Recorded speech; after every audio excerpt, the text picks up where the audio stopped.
I was in the control room. The phone rang. Can you come to Dave's dressing room? That was a very rare occurrence that all of us would be gathered prior to a show. He said, well, I guess you want to know why you're all here. I'm going to call Les Moonves and tell him I'm retiring. And we all were like, what? What do you mean? What do you mean? He was like, I'm done. I said what I had to say, like, get out. It felt like some kind of strange dream. It was, now it's going to happen. Oh, God, I need to find another job.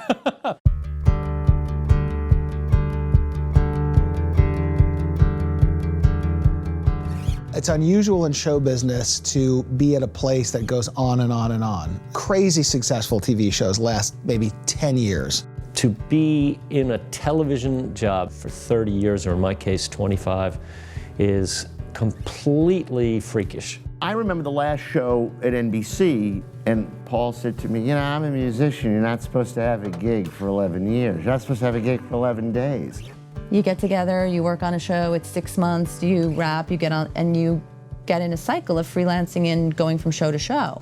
As a writer, you're usually writing for someone who's just a haircut. But, Dave Letterman was a guy that you aspired to.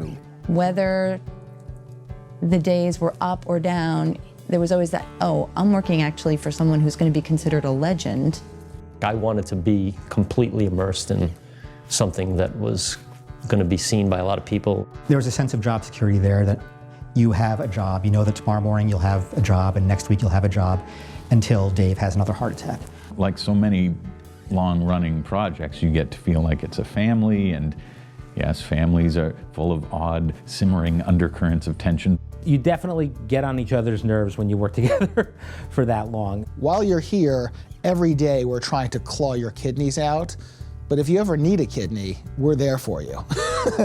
I think that kind of sums up the Late Show experience.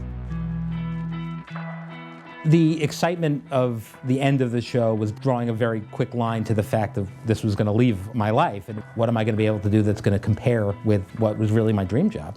When you're so closely tied to a place, the notion of what's to become of me, it was a lot of our identity. There were a lot of conversations, writers would kind of pull each other aside and say, hey, did you hear about this thing? Have you applied for this thing? We were all pulling for each other, but we're also kind of worried about ourselves. It was a little stressful. Once I got over the terrifying notion of having to find another job, I got very excited about what the end would be.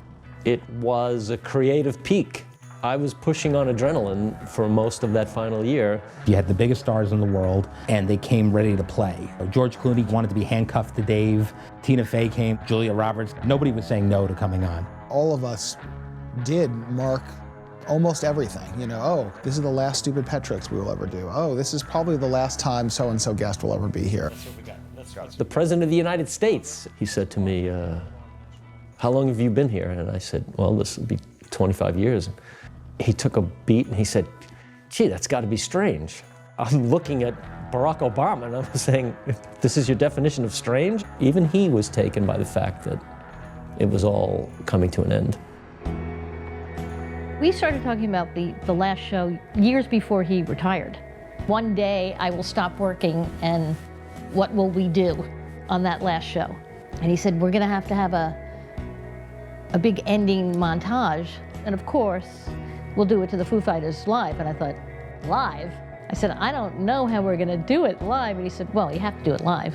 That first time it rolled to the montage fairly well.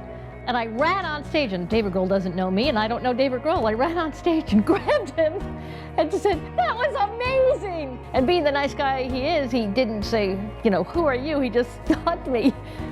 We were doing the top 10, the big celebrity top 10. Julia Louis-Dreyfus came over and kind of said, can I see something else for me? And we found the joke about Jerry, and I do remember that shot of Jerry getting a huge laugh. Yeah, that's great.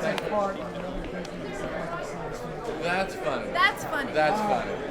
10 minutes before we were taping, I got a call from Jay Leno, wishing Dave the best. And it was lovely, although what I remember was at one point I'm on the phone and I'm looking and I go, I'm gonna miss the last show unless I can get off the phone now. It was an event. I mean, it felt like an event. There were satellite trucks everywhere. There was a huge crowd on Broadway. It was celebratory, and I was interested in how the show was going to turn out. A lot of people are paying attention. Thank you very much. This is, I think, maybe the most important show of my life, so I appreciate you. I heard that, and all of a sudden it's like, oh, right, it's the last show. The guy is saying goodbye to his entire professional existence. So I felt an obligation that you got to get this one right. The world at large didn't know I made that montage, but I knew I made it, and it was my life. Of course, it was David Letterman's life, but it was my life too. For so many people to describe that last show as perfect, that was really gratifying. The best thing about the last show going so well was that you could leave with absolutely no regrets.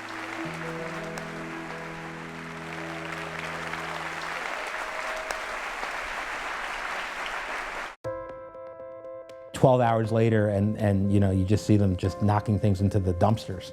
There goes the desk, there goes Paul's bandstand, there goes the backdrop and the bridge, and it's like, they're serious about this. The show really is ending. This wasn't a joke. It's life, you know, it's, I think they had to get Colbert in there and they had no time to waste. I don't begrudge them any of it. It's, you know, it's the law of the show business jungle. I was leaving my office and I thought, I have nowhere to go tomorrow. Somebody said to me, you better know what you're gonna do the day after the show ends. I have to pretend to be a grown-up now and think about jobs and things. This is as real as it gets. You gotta find something else. You gotta see if your skills that you've built here are in any way transferable to anything else in life, because I wasn't sure that they were. When I finally walked out of the building, it just felt like the right thing to do. Like, now it's time for me to go. I often would stress over whether or not I could succeed in another environment with a different set of circumstances and a different group of people. That was always in the back of my head, like, well, are you a one-trick pony? Well, we're about to find out.